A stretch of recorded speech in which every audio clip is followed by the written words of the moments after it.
Good morning, everyone.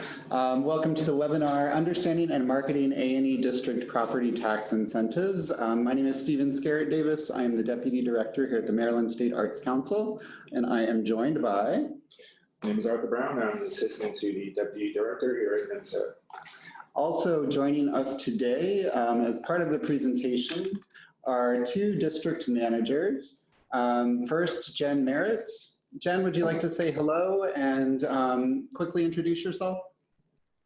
Good morning, everyone. I am the Arts and Entertainment District Coordinator for Crisfield. Great, thanks, Jen.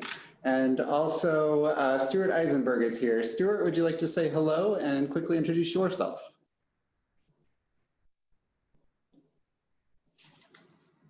Oh, Stuart, I have not unmuted you. I am unmuting you now. Okay, thanks. Go ahead, Stuart. Hi, Stuart Eisenberg with Hyattsville Community Development Corporation, and I operate the Prince George's County Gateway Arts and Entertainment District.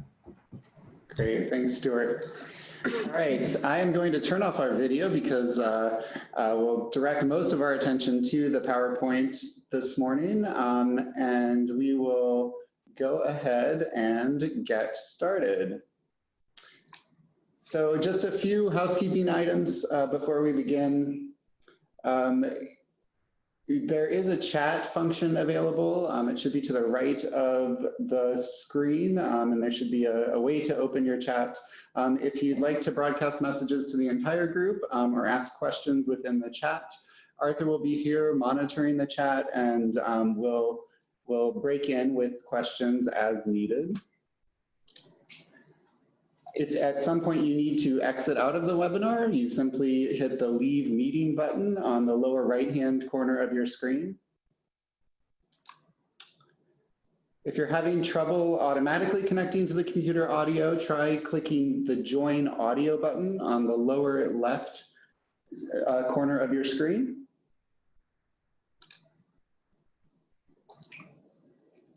And if you have questions, you can ask those questions in the Q&A panel. You can also ask questions by raising or lowering your hand. Again, Arthur's here to monitor that, and he will let me know if a hand has been lowered or raised, and we can unmute you at that point and have you ask your question. Just to be clear, we have muted everybody on the call today, just so everyone has the opportunity to hear the presentation. But yes, you can raise or lower your hand, you can ask questions, or talk with us through the chat function. Also, you can zoom in and out of your screen. So on the upper right-hand corner, you can see the various options for the size of your screen. I would suggest, and Arthur would suggest, using Fit to Window and adjusting the window to the size of your choosing, but you have plenty of options there. So let's go ahead and get started. I just want to be very clear from the beginning who and what this webinar, who this webinar is meant for and what we'll cover, because it is not general information that everybody might have an interest in. So this is primarily for arts and entertainment district managers. We're covering a general overview of property tax incentives and covering in particular the process of setting up and implementing a tax incentive program in a locality. So this can get a little technical and maybe will be a little bit dry and boring for people who are not arts and entertainment district managers. It might even be technical and boring for those who are arts and entertainment district managers, hopefully not too technical or boring. But I just want to be clear that we're not here to answer questions about particular tax incentives in particular districts. We're here to talk about the property tax incentives statewide and how to set up those processes in local districts.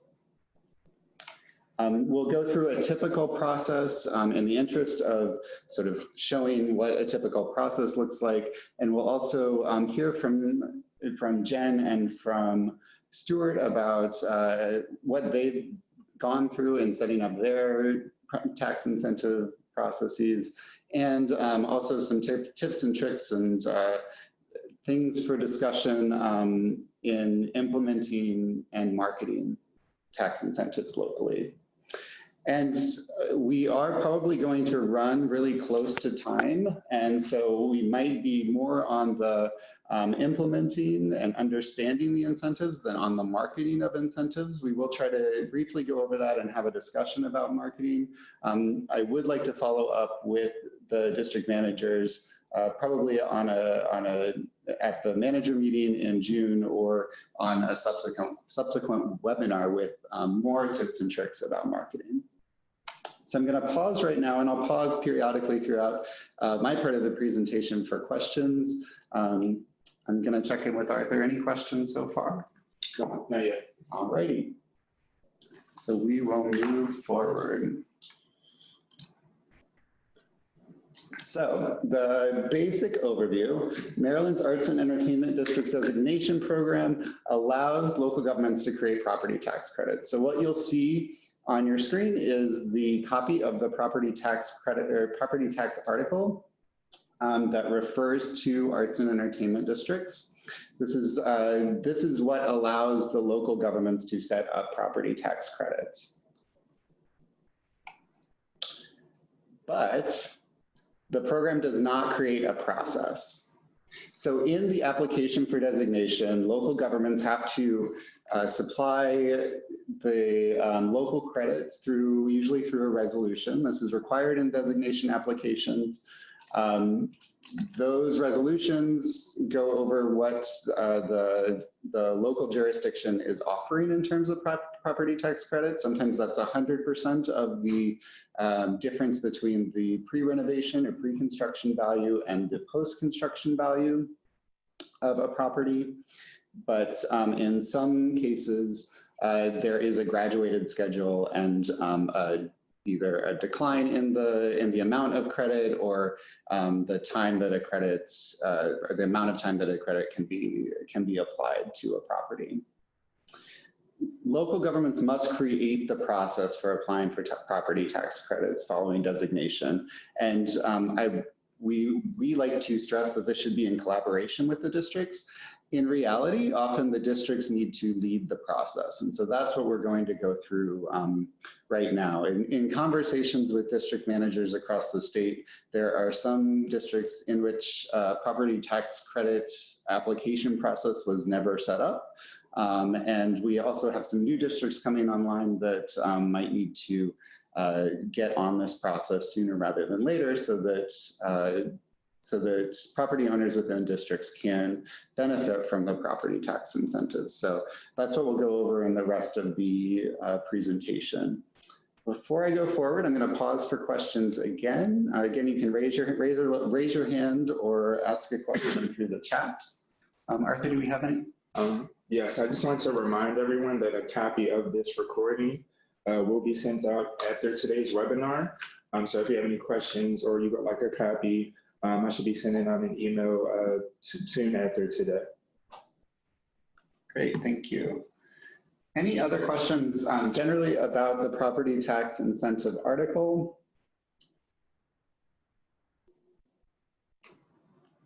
Or about the resolutions that are included with applications or with the requirement that a local government create the process before we go into some more detail? Yes, that's why it's.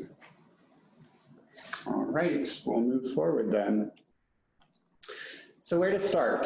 First of all, know your resolutions. So with the application came resolutions, and depending on who the applicant was, whether it was a municipality or a county applicant, and what jurisdictions were involved. Sometimes there are multiple municipal jurisdictions within an A&E district, and Stuart can speak to that. Sometimes there's a city and a county. Sometimes the city will offer the city or the town will offer an incentive, the county will not. they'll still be supportive, but they won't offer an incentive. So knowing your resolutions, knowing what incentives were approved when your designation went into effect is the crucial first step. If you do not have copies of those resolutions on file in your office, we have copies of those original applications or redesignation applications in our office. Arthur and his predecessor, Tira, worked on digitizing those applications, so we have them as PDFs that we can share with you, so you can be in touch with Arthur after today's webinar if you have questions about your resolutions. But that's the first place to start. The next step is identifying the right people to talk with. I would recommend a meeting with the relevant people.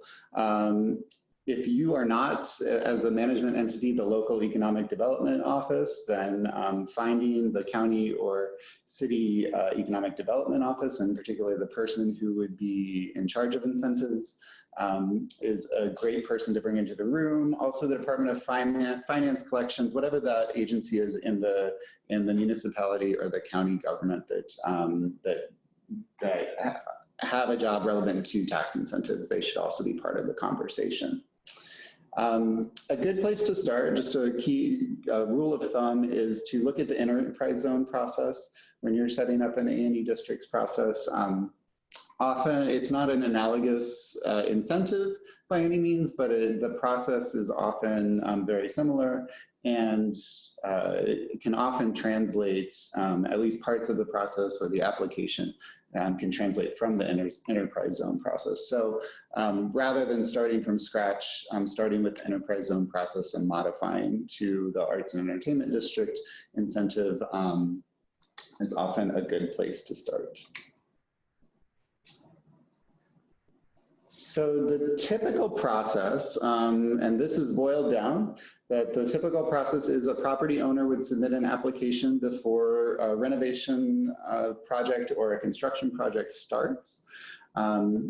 If it's relevant to an art use, so for use by a qualified residing artist or by a arts and entertainment enterprise. Then the property owner submits the State Department of Assessments and Taxation, which I'll refer to as SDAT throughout the presentation. They submit that reassessment information. So what was the change in value because of the renovation or the new construction? And then the credit is calculated, it's approved and administered. So that's easy, right? It's usually in practice not so easy. So we're gonna break down each of these three steps. But before we get into that breakdown, I do want to pause again for some questions. I see some activity on the chat, so I'm going to ask Arthur to clue me in. Okay, so David has a question about where to begin. Should we include county commissioners and EDC? Include county commissioners. Yes. Usually, probably not the county commissioners because they have likely signed up on the resolution that is included in the designation application, and they probably won't get into the nitty-gritty of creating the process for applying for a property tax credit. But if by EDC you're talking about Economic Development Commission or office, finding the correct person there is usually a helpful person to have in the conversation. Stuart's question.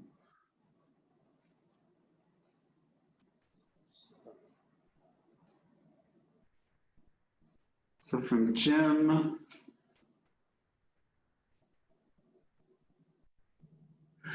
We will talk a little bit more about the question is about the calculation of the tax credit. We will talk a little bit about it later. It does vary by district and by locality. So we'll talk a little bit about that, but we won't get into specifics for particular districts.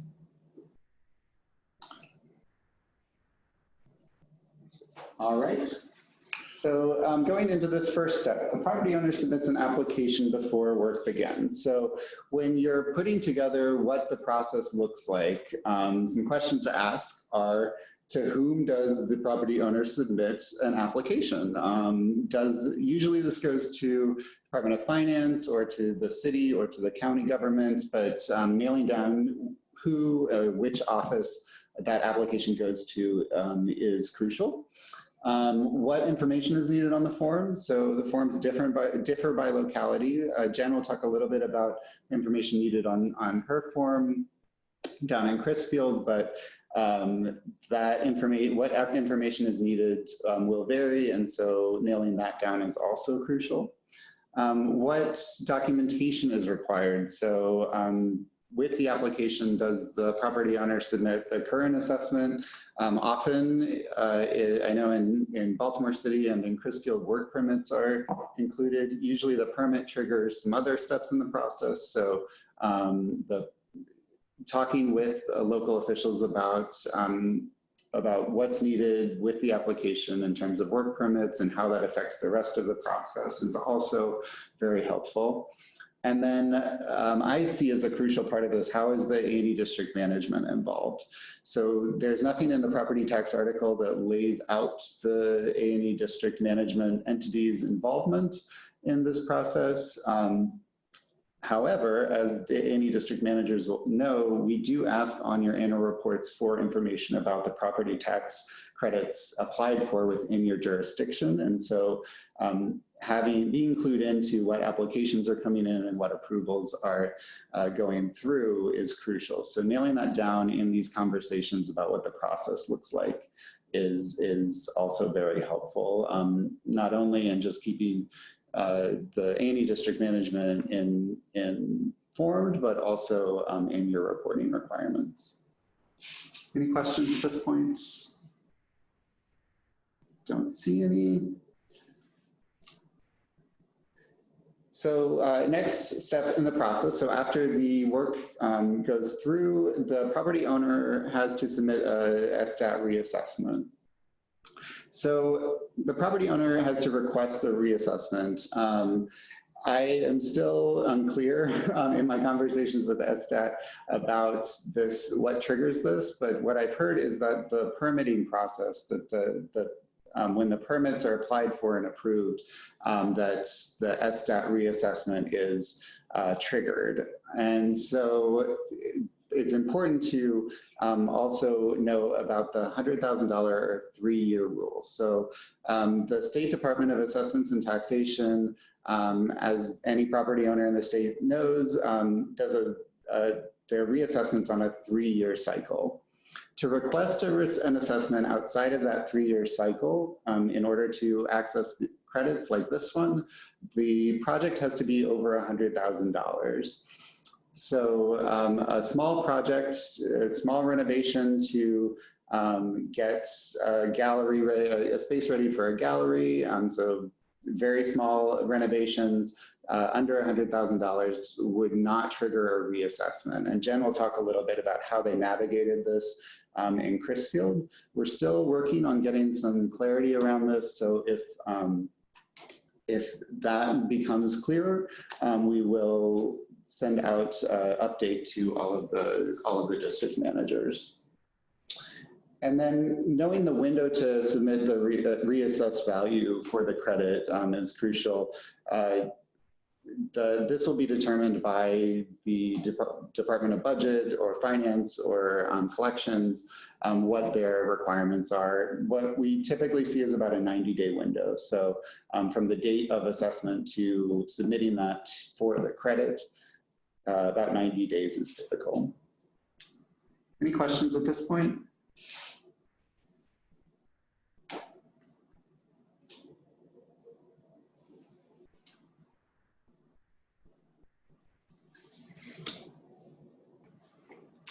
All right. So then the credit is calculated, approved, and administered. So documenting the who, how, and when is also important when setting up this process.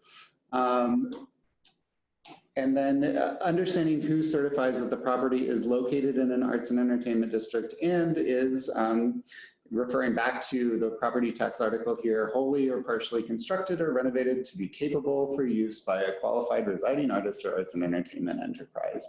So different localities look at this differently. In some cases, a city official or somebody within the Department of Budget would make this determination. Sometimes that is done in coordination with the Arts and Entertainment District Management. Sometimes it is the responsibility of the Arts and Entertainment District Manager to weigh in on whether it is located in the district and constructed or renovated for capable use. A quick note about capable use. There is, well, we've asked the question of the Attorney General's office for some clarity around this as well. And we now have lawyers talking to lawyers in 2 different departments to understand a little bit better about this capable for use and to get some clarity on this. We are in the process of looking at this program. We're looking at the grant program right now in a revision process. We'll be looking at the legislation and regulations in a process that will kick off in March and go into April. So this is likely going to be part of that discussion, and any updates will come to the A&E District Managers as we get some more clarity about this. Some other questions. The credit is who has approval authority? So who is actually signing off and approving, approving the tax incentive and the credits is going to go through. What is the ongoing certification? Here we're looking for clarity from the Attorney General's office about ongoing certification. So in several of the tax incentive processes around the state, compliance with code is a requirement. So certification yearly that the property is in compliance with code is sometimes a requirement, and sometimes there's a requirement that the space retain an eligible use. They said they'll send all this stuff to us after, so that we can talk about it. I have to do my giant spreadsheet. This is the only thing I'm allowed to do besides that. I think we have somebody weighing in. If you could mute yourself, that would be great.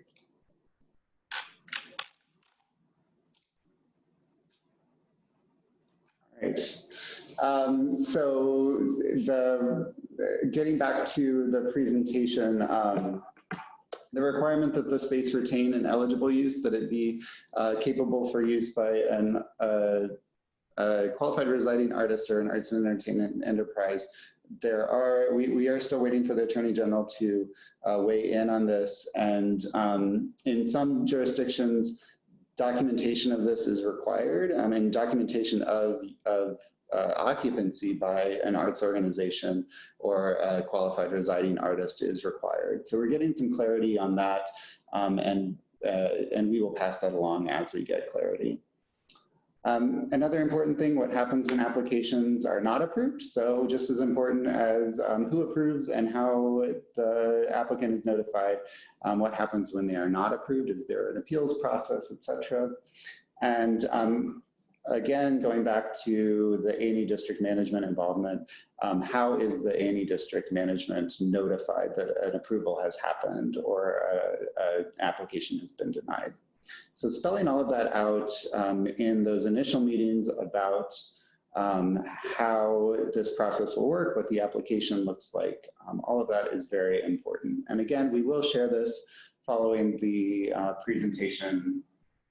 And we are available for questions, but we'll pause for questions right now before I hand this over to our other presenters. Are there any other questions?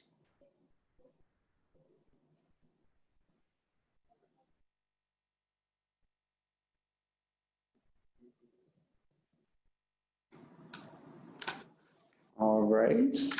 So seeing no hands and seeing no additional questions in the chat box, I'm going to hand over the presentation to Jen Merritt, who introduced herself earlier as the coordinator for the Crisfield district. Jen, where are you? I'm here. Hello, everyone. Hi. So I'm going to move on to your slides, and if you just want to let me know when to move to the next slide, I will do that. Okay, sounds good. Next slide, please. So the Crisfield Arts and Entertainment District is relatively new. We were designated July 1st of 2018, and we thought that we had created the process needed for the property tax incentive, but I'm going to go over how that went. I had taken an application from another A&E district, modified it to reflect Crisfield's regulations, and run it by our attorney, the city's attorney, and put it on the website. Next slide, please.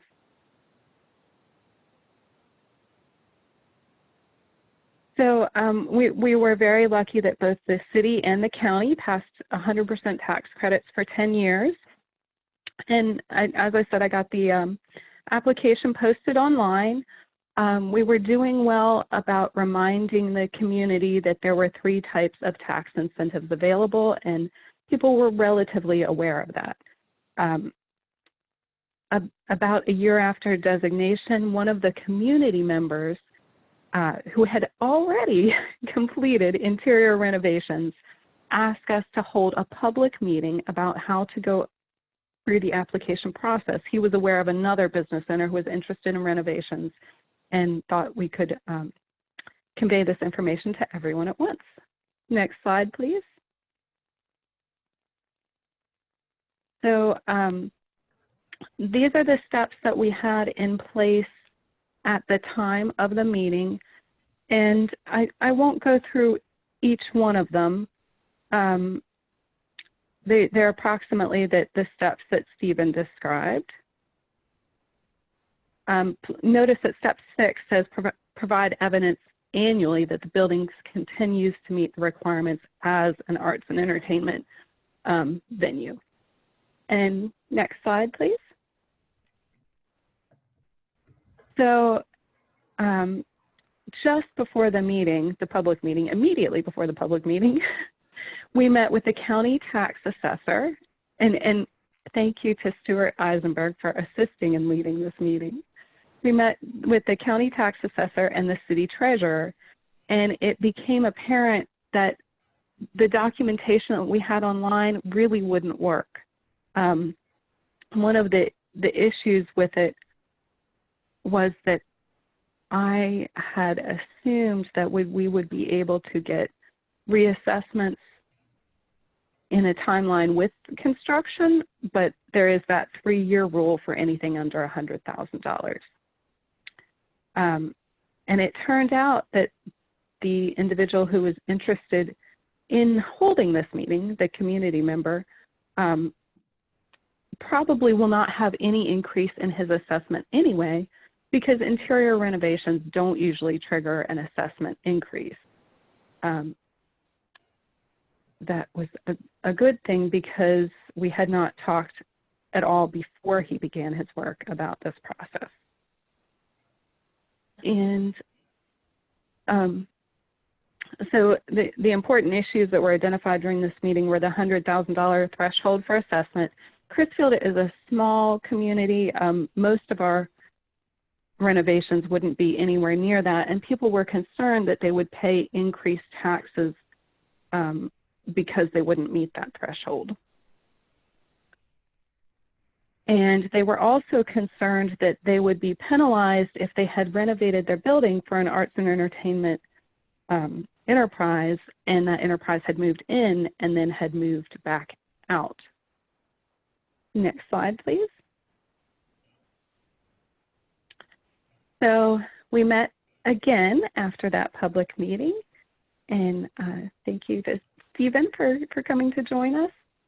And we were very lucky that our tax assessor really wanted to work with us to make this process as manageable as possible.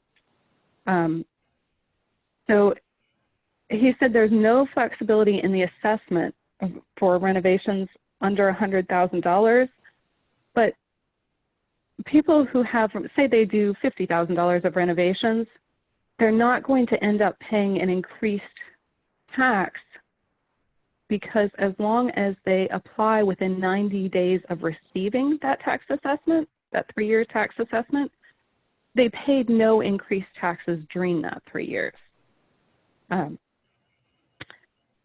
He agreed to come up with a formula to calculate the change accounting for market value, because the tax assessor's concern was that it would be difficult to tell the difference between an increase in taxes due to increase in market value and an increase due to renovations. And that's one of the reasons that it's important to have a building permit and also to talk to people before they begin their renovations. And another outcome of this meeting was the city will review the property for occupation, or just to be sure that it's being marketed for occupation by an arts and entertainment district enterprise, so that people who have renovated their buildings, had an arts entity that then moved out, are not penalized for having an empty building as long as they are actively trying to recruit someone to move in, and that review would take place every 3 years instead of annually, to place less of a burden on both the city and the property owner. And I also wanted to mention that as far as reviewing the applications, the city clerk wanted to have several people on a committee. So as I said, we're a small town, and she didn't want it, understandably, to all weigh on her whether people she would probably know whether their applications were accepted or rejected. So the A&E coordinator, as well as the zoning director and a member of the Chamber of Commerce, will review those applications. Next slide, please. Okay, so that is it. Are there any questions?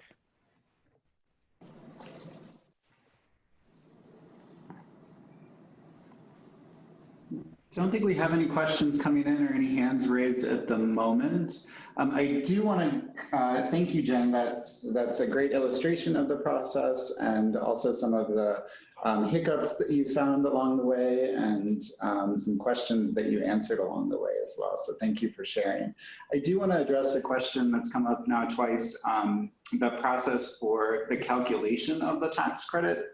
That is locally determined. It's different based on what is contained in your resolution. So in most resolutions, the credit is the difference between the pre-renovation assessment and the post-renovation assessment. So the gap there. So usually how much the property has increased value between when it was assessed before renovation and when it is assessed after. That's the amount of the credit. In some places that's 100%, and so that full amount is the credit, and in some places it's a percentage, and in some places it declines over time or sunsets at a certain point. So that calculation differs by locality. And I hope that if there are clarifications needed. Oh. Is there a usual method regarding new construction? That's a great question. I think that pertaining to new construction, it's still the assessment, the difference in assessment. It would be a great question to ask in those meetings about setting up a process to get some clarity on that. Because if a percentage of the property is not used for arts use, or if a percentage is considered just general construction and percentages for arts use, that would all have to be sorted out within creating the process in the locality. And in reference to the local resolutions that were passed.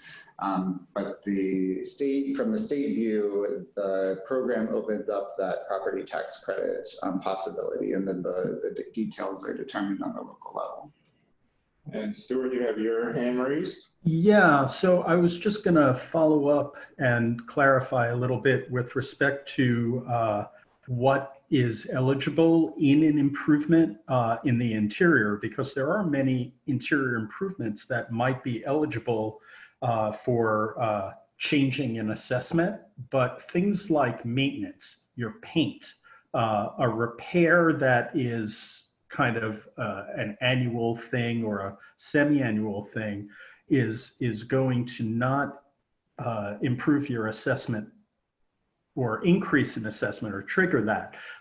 But if the work is structural, if you're putting in new window glass, you're changing a facade over, you're putting a roof where a roof hasn't been for a while, if you're doing those sorts of things, then those will count for somebody's increased assessment. And so it may be that your tax people, your assessment office, will want a more itemized accounting of construction and how they allocate for the percentage of improvement value. Because usually when you are putting in a building permit, most jurisdictions ask for the estimated cost or value of the improvements that you're making. And that is a basis with the assessment office for potentially changing the assessment on the property. Does that make sense to everyone? Thanks, Stuart. Yeah. And Ivy, yes, similar to enterprise zones, but not completely one-to-one. Similar, but not the same. Stuart, do you want to go ahead and talk through your slides before we open up for sort of general questions and discussion?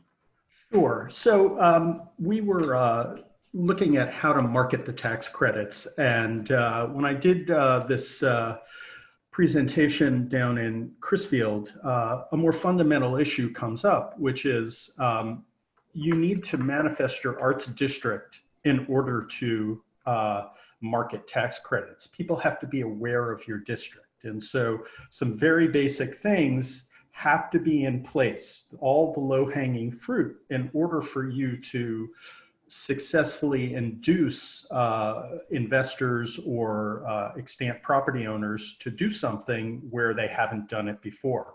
And so rolling back, promoting your arts district to all the property owners within the district, getting everyone on board is critical, as well as targeting the properties. So getting your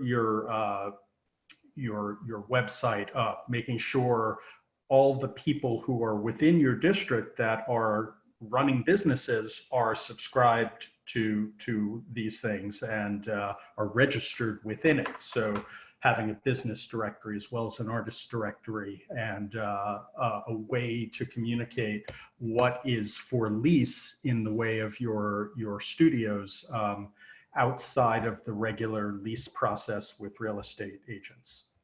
Next slide.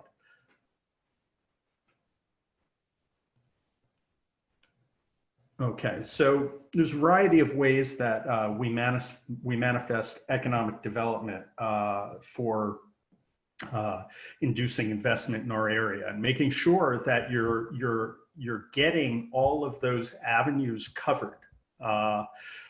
Information about all the tax benefits, not just this one, because it may be the case, I know in Prince George's County, it's the case that you can't have overlapping tax credits apply. So you have to pick one. So you might want to pick the best one and talk to the property owner about what their best option is. As the A&E District Manager, it may make more sense to promote a revitalization tax credit or an enterprise zone tax credit if that is contemporaneous or within the same space as your arts and entertainment district.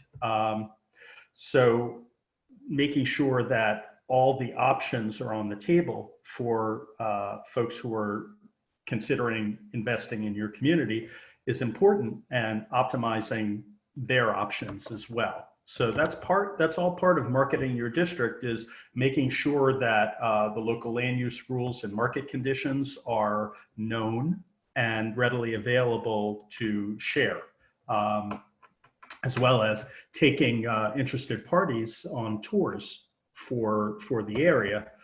That's a great way to promote the tax credit. Okay, next slide. Some people like to do their own research, and so what we like to do online anyway, especially for entrepreneurs and creative folks, is let them do their own analysis. So we try to put as much information as possible online, and then folks can contact us after they've figured out what they want to figure out, or if they have questions and need more assistance. So all of these subject areas, land use, information about what the marketplace looks like, what the zoning and planning goals are, real estate listings, business and property databases, other tools for small business, and we have a real estate tax credit calculator, and that's been helpful also. So next slide. In Prince George's County, in our Arts and Entertainment District, the Gateway Arts District, we have 4 municipalities, and each of them has a different tax rate, and each of them has a different county tax rate as well. So when we're calculating what the credit is, we have to create formulas that work for any one of the district properties and the county level tax credit. So not only do we have to set this up with the municipalities, but we had to do this with the county as well. So we have separate processes for each of those, and all of that goes to the state assessment office within the county for implementation. So we have a formula-based activity where you can enter the subject properties assessment before the renovation and after, and you press a button, and then this will calculate your property tax savings over a number of years. So we've done this for a couple of jurisdictions for different types of tax credits. Next slide. And so we showed Crisfield what that might look like, and I'll ask you to go back and forth. Our tax credit is progressively diminishing by 20% over 5 years, so that the assessment increases by 20% every year in the differential. Whereas Crisfield has a 100% tax credit over 10 years. So the difference in the same investment or change in property, Crisfield would generate $112,200 for an improvement like this, whereas in our jurisdiction, if you go back one, the amount is $24,000. So it's a far more powerful tax incentive in Crisfield. And there are a number of reasons why a jurisdiction might want to have a more powerful tax credit. But a tool like this gives folks instant information, and they can make good determinations, or you can guide them on the level of investment that's appropriate and how they can improve their business model for deciding what level of improvements they're going to pursue.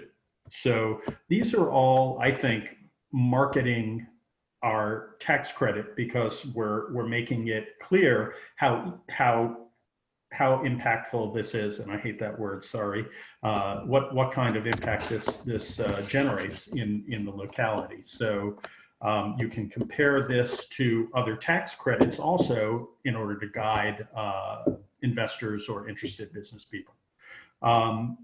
And I think that's my last slide, but we also talked in manifesting an arts district and manifesting, in marketing your tax credit, is actually going for the lowest hanging fruit in order to manifest your arts district.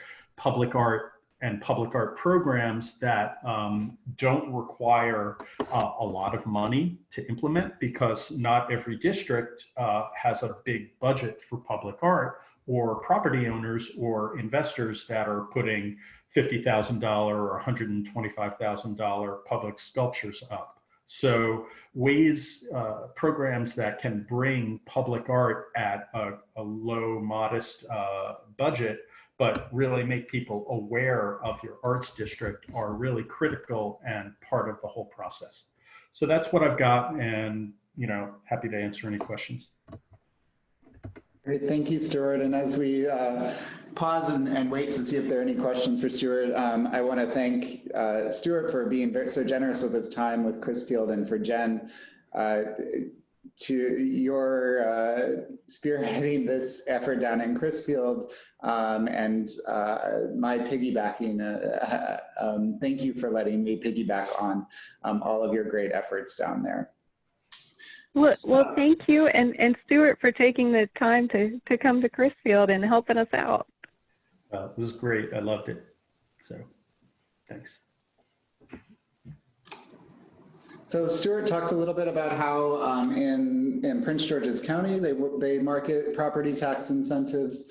On the state level, we are currently starting to work with a graphic designer whose one of their first tasks is to look at the A&E Districts program and put together some branding for the statewide program, some branding materials that individual districts can use while still retaining their individual identities, and also some materials for publicizing and marketing the various incentives. It's easier for the statewide incentives than for the local incentives. But we will talk with them about materials that can be adapted by districts for talking about the details of a property tax incentive. But we will be trying from our department and getting the word out about the A&E district incentives more generally. So that should be coming within the next 6 months to 8 months. And I will be asking for input from A&E District Managers as we develop those materials. So keep an eye out for those. But I'd like to open up to discussion, and you should be able to unmute yourself. But if you're not able to, you can raise your hand if you have a question, or if you want to offer your experience in either setting up the process, frustrations with the process, or questions for any of the presenters, or your ideas for marketing. I'd like to open up the floor to that right now.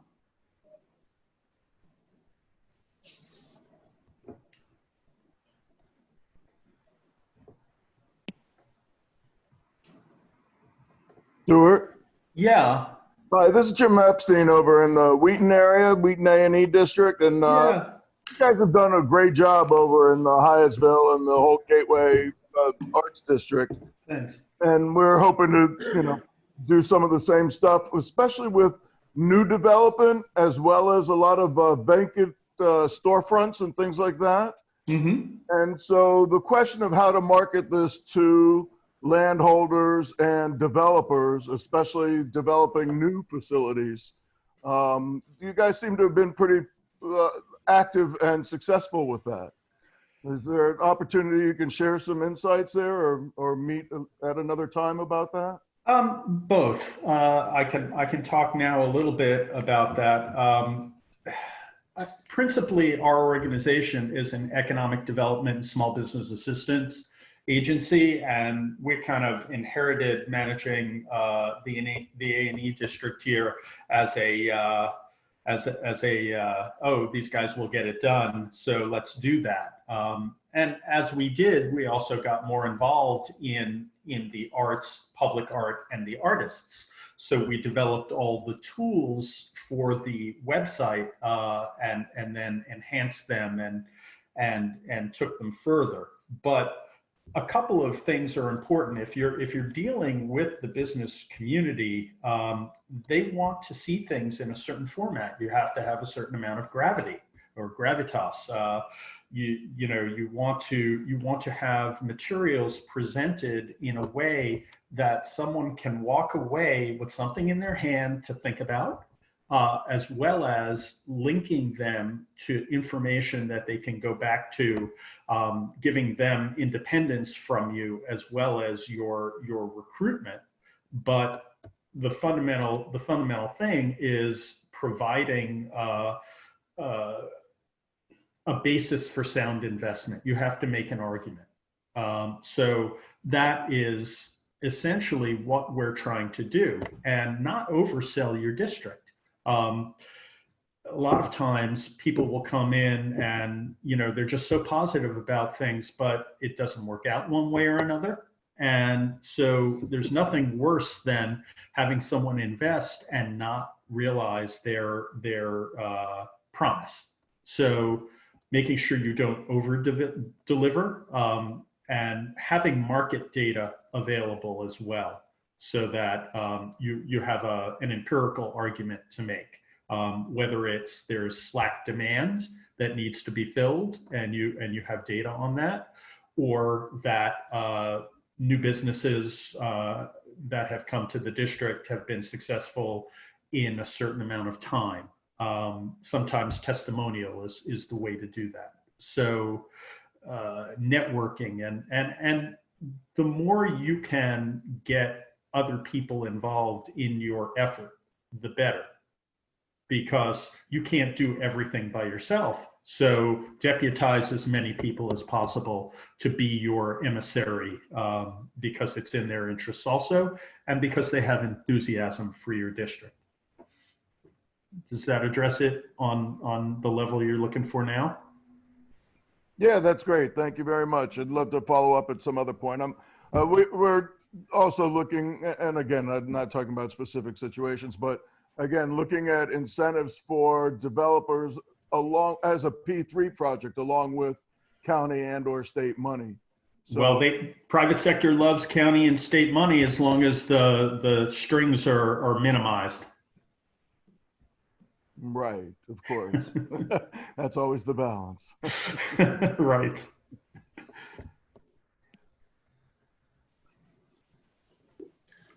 Great, thank you, Stuart, and thanks, Jim, for that question.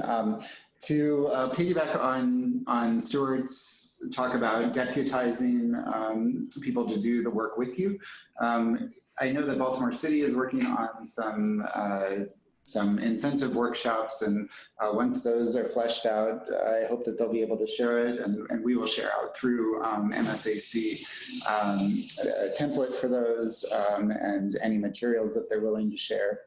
And MSAC staff is also available to come out and talk about incentives, and also to work with you through your processes, advise on your processes for developing the local property tax incentive process. So please be in touch with me and or Arthur as you work through those things. Any other questions?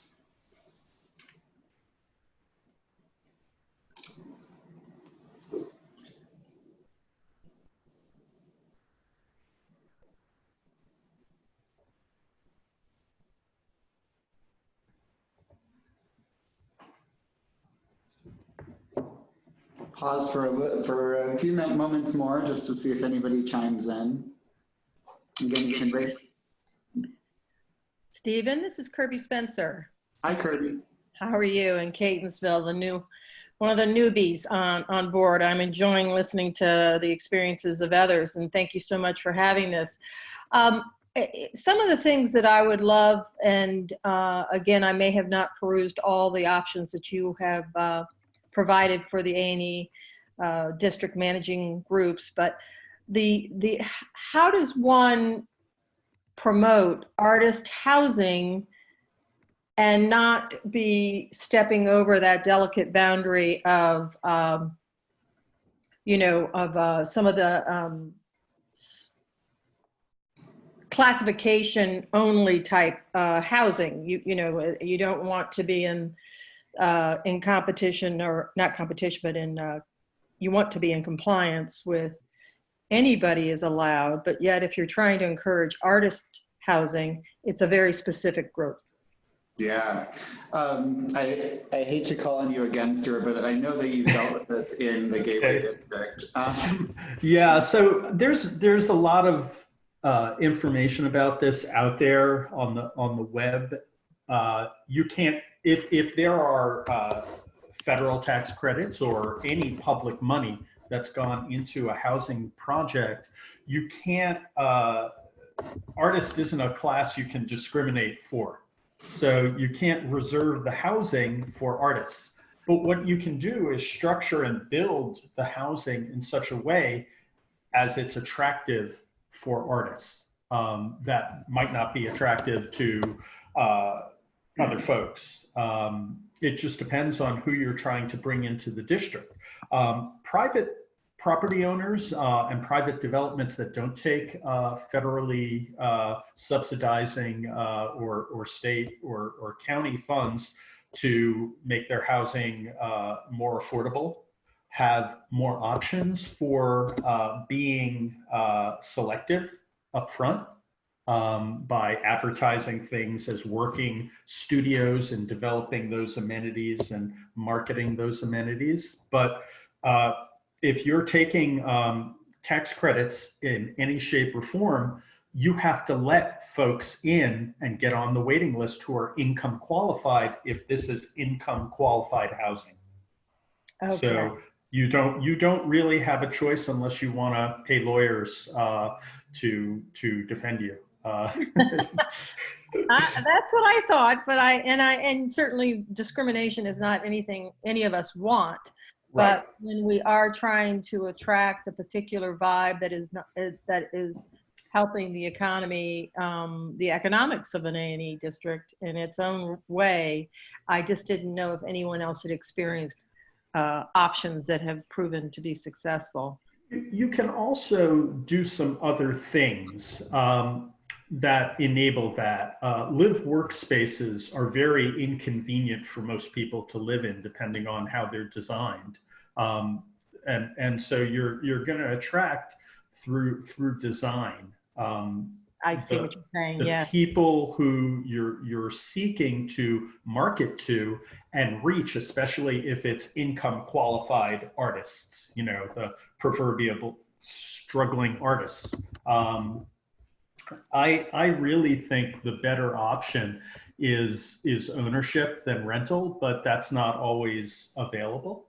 So yeah, there's different types of programs, and I know people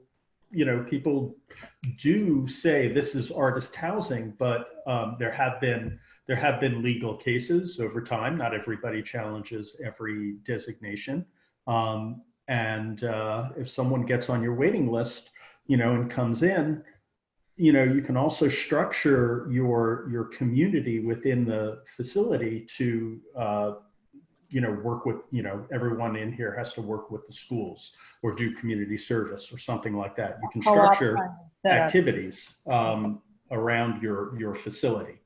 And Kirby and anybody else on the call who's interested in this, Marion in the chat shared an example in Baltimore City, the City Arts 1 and 2 that are HUD subsidized artist housing in the Station North Arts and Entertainment Districts, and the 410 Lofts in Bromo.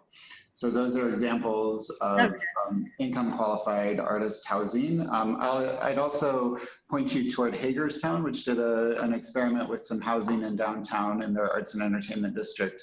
I toured those, and as Stuart described, the living would not be comfortable for everybody. There was a big wash basin and lots of space, but not necessarily something that would be attractive to every renter or home buyer. So yeah, addressing that by design is often what we see.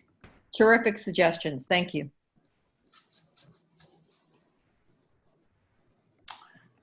Any other questions related to property tax? We are right up on time, but we have one last question. We can try to address it.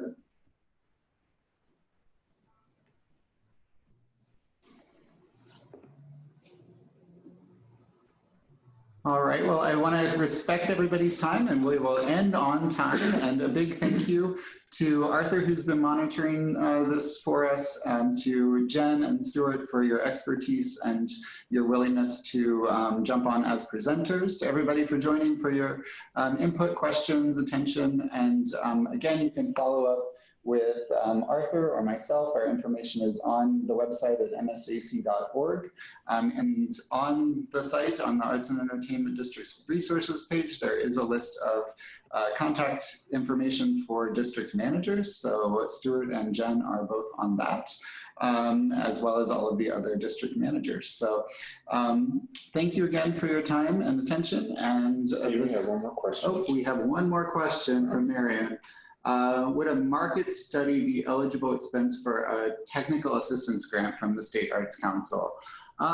Let's talk about that offline, Marion. If you could shoot me a quick email, we can talk about that. My quick answer is probably but we'll look at the way we frame that and what exactly you're looking to do and accomplish with that. But I think so. So again, thank you everybody, and we will end the webinar right now. Take care. Nice job, Stephen. Thanks. Thank you, Stuart. Bye. Thank you. Thank you, Jen. Thanks, Jen. Bye. Bye, Arthur.